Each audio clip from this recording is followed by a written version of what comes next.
Hi hello నమస్తే welcome back to the channel Telugu రాజ్యం. నేను మీరా నాగ చైతన్య గారు ఎస్టర్డే ఒక యూట్యూబ్ ఛానల్లో ఒక పోడ్కాస్ట్కి అటెండ్ అవ్వడం జరిగింది. అటెండ్ అయిన తర్వాత ఆయన చాలా విషయాల గురించి చాలా అంశాల గురించి మాట్లాడారు. అయితే ముఖ్యంగా ఆయన బ్రోకప్ లైఫ్ గురించి అయితే మాట్లాడాడు. మెయిన్గా తన ఫస్ట్ మ్యారేజ్ గురించి, సమంత గారి గురించి కూడా మాట్లాడడం జరిగింది. అయితే ఆ మాటల్లో భాగంగా ఆయన్ని క్రిమినల్గా సోషల్ మీడియా చూపెట్టింది. అసలు ఆ ఇన్సిడెంట్ అనుకోకుండా జరిగింది అన్నట్టుగా అయితే మాట్లాడాడు. అసలు ఎగ్జాక్ట్గా ఆయన మాట్లాడిన వాటికి సంబంధించి ఒక మంచి నాకు పూర్తి విశ్లేషణ సినీ మరియు రాజకీయ విశ్లేషకు దాస్ విజ్ఞాన్ గారిని అడిగి తెలుసుకుందాం. నమస్తే అన్న. నమస్తే. నాగ చైతన్య గారు అలా మాట్లాడడం నిజంగా కొంచెం పెయిన్ఫుల్గా అనిపించింది. చాలామంది రియలైజ్ అయ్యారు కూడా.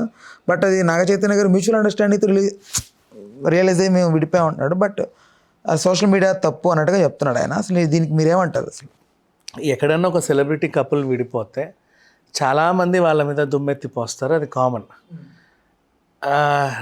ఇద్దరిని అంటారు. ఇప్పుడు ఫర్ ఎగ్జాంపుల్ సమంత ఇష్యూ తీసుకుందాం. నీకు ఎంత కొవ్వు, పెద్దింటి కోడలు అయితే పద్ధతిగా ఉండకుండా అడ్డమైన సినిమాలన్నీ చేసావు, అందుకే వాళ్ళు తరిమేశారని ఈవెంట్ అంటారు. నెక్స్ట్ చూడు ఎంతకు బరిదగించిందో, ఆ బట్టలేంటి, ఇదేంటి, పెళ్ళైన తర్వాత ఎంత పద్ధతిగా ఉండాలో నీకు తెలియదా అంటారు. ఇలా ఈవెంట్ తిడతారు. అండ్ నెక్స్ట్ అంత పెద్దింటికి నేను కోడలుగా పంపిస్తే ఏందమ్మా నువ్వు చేసింది, వాళ్ళ చేత గెంటించుకొచ్చావు బయటికి, నువ్వు పద్ధతిగా ఉంటే వాళ్ళు ఎందుకు గెంటేస్తారు అని అంటారు. ఇది ఈవెంట్ని చాలా అన్నారు, 100 మాటలు అన్నారు అప్పట్లో. ఇంకా బూతులు కూడా తిట్టారు, భరించింది.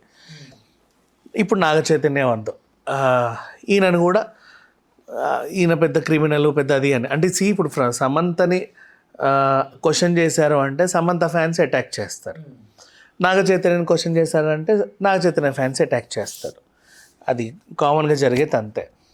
ఇక ఓవరాల్గా వీళ్ళు ఎక్కడైనా ఇంటర్వ్యూలలో కనిపిస్తే ఆ ఎదురు కూర్చునే వాళ్ళకి ఒక ఉత్సాహం ఉంటుంది, లోపల నుంచి అది అనుకోకుండా తన్నుకు వస్తూ ఉంటుంది. వాళ్ళకి తెలుసు, వీళ్ళు ముందే చెప్తారు పర్సనల్ లైఫ్ గురించి అడగండి, సినిమా గురించి మాట్లాడుకుందామని. అయినా సరే అడితి పిడితిప్పి ఏదో మూల నుంచి దాన్ని తీస్తే బాగుండే, ఏం చెప్తారో చూద్దాం అనే ఒక ఇంట్రెస్ట్ ఉంటుంది వాళ్ళకి. ఆ ఇంట్రెస్ట్ కారణంగా తను అడిగిన క్వశ్చన్ అది. అడగకూడదా మామూలుగా వాళ్ళని? అయినప్పటికీ కూడా ఎవరిని అడగకూడదు. పర్సనల్ లైఫ్స్ మనకెందుకు? ఎవరైనా సరే, ఇప్పుడు నువ్వైనా నేనైనా సరే, ఇప్పుడు మనం వచ్చింది ఒక సినిమా గురించి, వాళ్ళ పర్సనల్ లైఫ్స్ మనకెందుకు? వాళ్ళు ఎవరిని పెళ్లి చేసుకుంటే మనకెందుకు, ఏ బ్రష్తో పలదోకుంటే మనకెందుకు, ఏ షాంపూతో జుట్టు కడుక్కుంటే మనకెందుకు? That is not the way of interviewing a person. ఎప్పుడు కూడా అడగకూడదు. అడగొచ్చు కూడా కొన్ని ఇంటర్వ్యూస్లో. ఏది like coffee with Karan, Kapil Sharma shows, ఇవి కొన్ని ఉంటాయి కదా, లేదా మన రానా దగ్గుబాటి షో, ఇలాంటివి ఏంటంటే ముందే వాళ్ళు మాట్లాడుకుంటారు, నేను అన్నీ అడిగేస్తా అంటే వాళ్ళకు ర్యాప్ ఉంటుంది. అలాంటి వాళ్ళు అడుగుతారు. కానీ లోపల ఒక ఇంటెన్షన్ పెట్టుకొని వీళ్ళు అసలు ఏ మూలకైనా ఇట్లా అయినా చేసి ఈ టాపిక్ తీయాలి అనే విధంగా అడిగేసి వాళ్ళని ఇబ్బంది పెట్టకూడదు. బట్ ఇక్కడ ఒక చిన్న డౌట్ ఏంటంటే, మూవీ ప్రమోషన్ లాగా ఒక ఇంటర్వ్యూ నార్మల్ క్యాజువల్ అయితే ఓకే అడిగేస్తారంటే, బట్ ఇది ఒక పోడ్కాస్ట్, అది రా టాక్స్ అనే కైండ్ ఆఫ్లో ఉంటుంది అది. సో అక్కడ దాని గురించి మాట్లాడాలి అనేది ముందుగానే ప్రీ ప్లాన్డ్ కదా. ఎందుకంటే అక్కడ కూర్చున్న నాగ చైతన్య ఒక సెలబ్రిటీ, బాబు ఇది ఇప్పుడు నేను మాట్లాడేసినా కూడా ఇది తీసేయాలమ్మా అంటే వాళ్ళ పిఆర్ నుంచి వాళ్ళు ఉన్న వాళ్ళ మనుషులు వచ్చి ఫోర్స్ చేసి మరి ఆ పార్టీ తీసేయగలుగుతారు. బట్ ఆయన యాక్సెప్ట్ చేసి మాట్లాడి అది టెలికాస్ట్ అయ్యే వరకు కూడా కామ్గా ఉన్నాడంటే దీని ఇంటెన్షన్ ఏంటి? నేను బేసిక్గా దీని గురించి ఇంకా చెప్పట్లా. ఫస్ట్ ఏం చెప్పానంటే, ఇంటర్వ్యూ పొజిషన్లో కూర్చున్న వాళ్ళు వచ్చినప్పుడు ఏది పద్ధతి ఏది కాదు అనేది చెప్తున్నా. కొన్నిటికి ఎగ్జామ్షన్స్ అని చెప్పారు, ఇప్పుడు రానా షో, ఇది షో అని. సేమ్ అలాగే ఇప్పుడు నువ్వు అన్న పాడ్కాస్ట్ అయినా సరే, ఇప్పుడు నిజంగా అవతల వాళ్ళకి నచ్చలేదు నువ్వు అడిగిన క్వశ్చన్ అంటే అది ఖచ్చితంగా వీడియోలో ఉండదు. వాళ్ళు ఇంటెన్షనల్గా ఓకే అనుకుంటేనే, సమ్మతం అయితేనే అది బయటకు వస్తుంది. ఇప్పుడు మనమైనా సరే కూర్చొని ఏదైనా మాట్లాడుకున్నప్పుడు ఇది కట్ చేయి అని చెబితే అది టెలికాస్ట్ అవ్వదు, నువ్వు ఎంత ఇబ్బంది పెట్టినా. కానీ నేను అనేది ఏంటంటే, ఫస్ట్ ఆ ఇబ్బంది పెట్టాలనుకున్న యాంకర్స్ అలా పెట్టకూడదు అని చెప్తున్నా. అది ఇప్పుడు కొన్ని ఇంటెన్షన్లు జరిగేవి ఉంటాయి. నువ్వు ఇది అడుగు, నేను ఇలా చెప్తాను, దాన్ని నువ్వు వేసుకో, ఏమైనా చేసుకోవాలి. అండ్ ఇప్పుడు ఇక్కడ జరిగింది ఏంటంటే, ఇది ఏమి పెద్ద రహస్యం కాదు. బేసిక్గా ఇక్కడ యాంకర్ అడగకూడదు, అయినా సరే నాగ చైతన్య స్పోర్టివ్గా చెప్పాడు, అక్కడ ఏమి ఇబ్బంది లేదు, కూల్గా ఉంది కాబట్టి టెలికాస్ట్ అయింది. బేసిక్గా వాడు అడగకూడదు. యాక్చువల్గా ఇక్కడ ఏంటి తను చెప్పింది ఏంటంటే, మేము మ్యూచువల్గా విడిపోయాం, ఇప్పుడు 2 చేతులు కలిస్తేనే చప్పట్లు, విడిపోతే 2 చేతులు విడిపోతేనే విడిపోయినట్టు, అంతే. 1000 సార్లు ఆలోచించాను నేను అన్నది చెప్పాడు నాగ చైతన్య.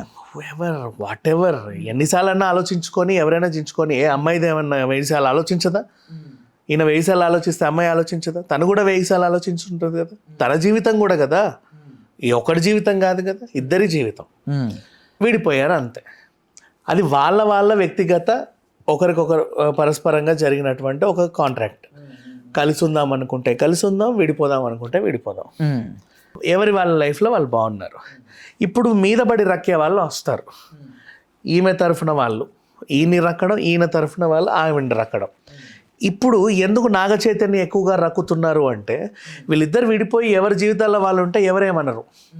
సడన్గా ఇప్పుడు ఫర్ ఎగ్జాంపుల్ నాగ చైతన్య శోభితను పెళ్లి చేసుకున్నాడు కాబట్టి ఇది వచ్చింది. ఇప్పుడు అదే సమంత్ ఇంకెవరన్నా పెళ్లి చేసుకుందానికి ఈయన కంటే ముందు ఈ పాటికి ఆవిడ్ని చచ్చేదాకా కొట్టేవాళ్ళు, అంటే ఆన్లైన్లో. ఇది అందుకేనేమో విడిపోయింది, అందుకేనేమో వదిలేశారు, ఇందుకేనేమో అలా జరిగింది, ఇలా బోల్డ్ మాట్లాడేవాళ్ళు. ఇక్కడ విచిత్రంగా నాగ చైతన్య పెళ్ళయింది కాబట్టి ముందు, ఓహో అందుక సమంత పోయింది, ఈమెతో ఎప్పటి నుంచో ఉందేమో ఈ రంకు, అయినా ఆమె ఏంటి ఇలా, అండ్ ఆ పిల్లని చాలా ట్రోల్ చేస్తున్నారు. బంగారం లాంటి సమంతను వదిలేసి ఈమెం చేసుకున్నాడు, ఈమె ఇది అని కంపేర్ చేసుకుంటూ ఆమె మొహాన్ని ఏలియన్ లాగేసి ఇంకోలాగేసి ట్రోల్ చేస్తున్నారు. ఆయనకు నచ్చింది, వీళ్ళందరికీ నచ్చాల్సిన అవసరం లేదు కదా. నాగ చైతన్య బహిరంగంగా నేను ఒక అమ్మాయిని పెళ్లి చేసుకోవాలనుకుంటున్నాను, మీ అందరు అభిప్రాయం చెప్పండి, ఓట్లు వేయండి, నేను ఈవెంట్ చేసుకుంటానని అయితే ప్రకటించలే. ఆయన మనసుకు నచ్చి చేసుకున్నాడు. వీళ్ళందరూ ఎవరు ఒపీనియన్లు చెప్పడానికి ముక్కిలా ఉంది, మూతిలా ఉంది, ఒడ్డిలా ఉంది, పొడిగిలా ఉంది అని అవసరం లేదు. ఇకపోతే క్రిమినల్ అని ఎందుకు అంటున్నారు అంటే, ఇప్పుడు ఆయన పెళ్లి చేసుకున్న తర్వాత ఇందుకే ఈయన చేశాడు, పాప ఆమె ఎంత క్షోభ అనుభవించిందో అన్నట్లుగా ఈయన చేస్తున్నాడు. సో ఇప్పుడు తను చెప్పుకుంది కూడా కరెక్టే. లైక్ యూనో ఏదో క్రిమినల్ని చూస్తున్నారు అంటే పెద్ద చేయకూడని తప్పు చేసినట్టు, పెద్ద పాపం చేసినట్టు. సింపుల్ ఏమీ చేయలే, తను పెళ్లి చేసుకున్నాడు ప్రేమించి, అనుకోకుండా విడిపోయారు, తర్వాత ఇంకో పెళ్లి చేసుకున్నాడు, దట్స్ ఆల్. అనుకోకుండా ఎలా విడిపోతారు? అనుకోకుండా విడిపోయారు అంటే వాళ్ళ జీవితం అనుకోకుండా ఇది జరిగింది. ఓకే. వాళ్ళ జీవితానికి వీళ్ళని విడదీయాలని లేదు. నీకు అర్థమైందా సిచ్యువేషన్? అనుకోకుండా విడిపోయారంటే దాని అర్థం అది ఏదో జరిగింది, చిన్న మిస్అండర్స్టాండింగ్. అది కావాలంటే సర్దు మనగొచ్చు, కానీ ఎందుకో వీళ్ళ మధ్యలో సర్దు మనగల, కాబట్టి విడిపోవాల్సి వచ్చింది. నాగ చైతన్య ఇక్కడ ఏం చెప్తున్నాడంటే, నాకు శోభిత ఎలా పరిచయం అయిందంటే ఒక చిన్న ఇన్స్టాగ్రామ్ మెసేజ్ ద్వారా పరిచయం అయింది, ఫ్రెండ్షిప్ తర్వాత బాండ్ ఏర్పడింది అంటాడు ఆయన. వాళ్ళ పరిచయాలు ఇంకా వాళ్ళ వ్యక్తిగతం అంటాడు ఆయన.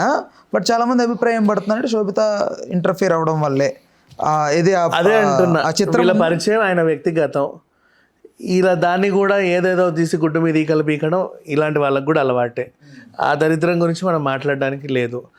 కానీ ఓవరాల్గా ఈ కంప్లీట్ ఎపిసోడ్లో చెప్పదలుచుకుంది ఏంటంటే, ఎవరి జీవితం ఎవరి ఇష్టం. ఇప్పుడు మా తమన్నాను ఆ అబ్బాయి కూడా వాళ్ళు కలిసి ఉన్నప్పుడేమో కలిశారు అని డేటింగ్ చేస్తున్నారు, విజేంద్ర వర్మ. తర్వాత ఏమో వీళ్ళు ఇప్పుడు విడిపోయారటని. వాళ్ళు కలిసి ఉంటే మీకెందుకు, విడిపోతే మీకెందుకు, వాళ్ళ జీవితం అది. దీనికి మీరేమైనా అరుస్తారా, తీరుస్తారా?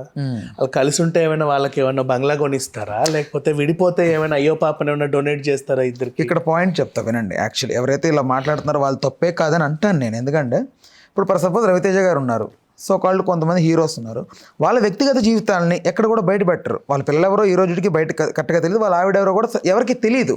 సో ఆ గౌప్యంగా ఉంటే ఓకే. అలా కాకుండా పార్టీస్కి ఆ పాపరాజీని పిలిచి ఎక్కడ పడితే అక్కడ ఎయిర్పోర్ట్ వెళ్ళినప్పుడు విజిట్ అయినప్పుడు అక్కడ విజువల్స్ బయటకు వచ్చేలా చేసి ఇంత పబ్లిసిటీ చేసుకున్న తర్వాత సడన్గా మీరు కనపడితే ఆబ్వియస్గా అడుగుతారు. ఎందుకు అడుగుతారు అని. వాళ్ళు పబ్లిసిటీ చేసుకోవట్లేదు, దాని పబ్లిసిటీ అంటారు.